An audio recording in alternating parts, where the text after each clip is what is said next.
ইউটিউবে একটা টিউটোরিয়াল দেখলাম আর কি, যেখানে বেস শেয়ার এই ডুয়াল সিস্টেমটা ভুলভাবে চেক করতেছে, যার কারণে ডুয়াল সিস্টেম হওয়ার পরেও সেটাকে ডুয়াল সিস্টেম না দেখাচ্ছে।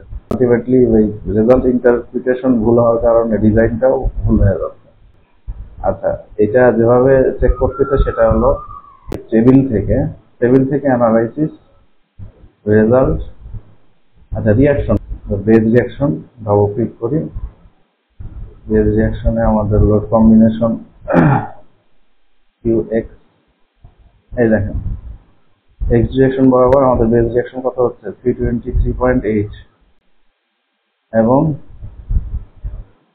Y ডিরেকশন বরাবর আমাদের বেজ রিয়াকশন হচ্ছে 323.8।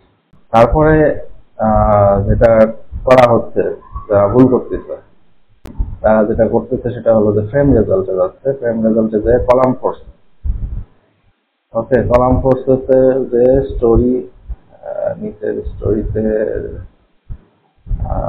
লোড কম্বিনেশন QX, স্টেশন যে তোমরা বটম লেভেলে নিব। এইভাবে করার পরে এইভাবে কাজ করতেছে, সেটা হলো যে V2, এটা হলো যে X ডিরেকশন বরাবর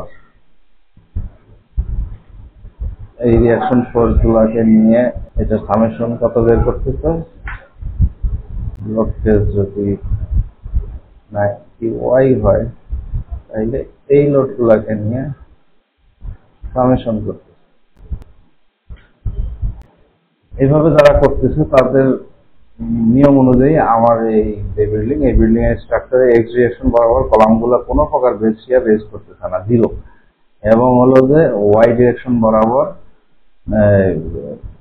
বেজ শিয়ার কলামগুলো 9.7% বেজ শিয়ার রেজ করতেছে। তার মানে এটা কোনো ডিরেকশনই ডুয়াল সিস্টেম না, অথচ এই স্ট্রাকচারটা ডুয়াল সিস্টেমের, মানে আমরা প্রথমেই তো দেখাইলাম যে এটা ডুয়াল সিস্টেম স্ট্রাকচার। এইভাবে আরো অনেকেই এভাবে চেক করতেছে যে অনুযায়ী এটা ডুয়াল সিস্টেম হচ্ছে না। এখন সমস্যাটা কি? সমস্যাটা আমি আপনাদেরকে একটু ব্যাখ্যা করি, বুঝাই যে এটা ভুলটা কোথায়।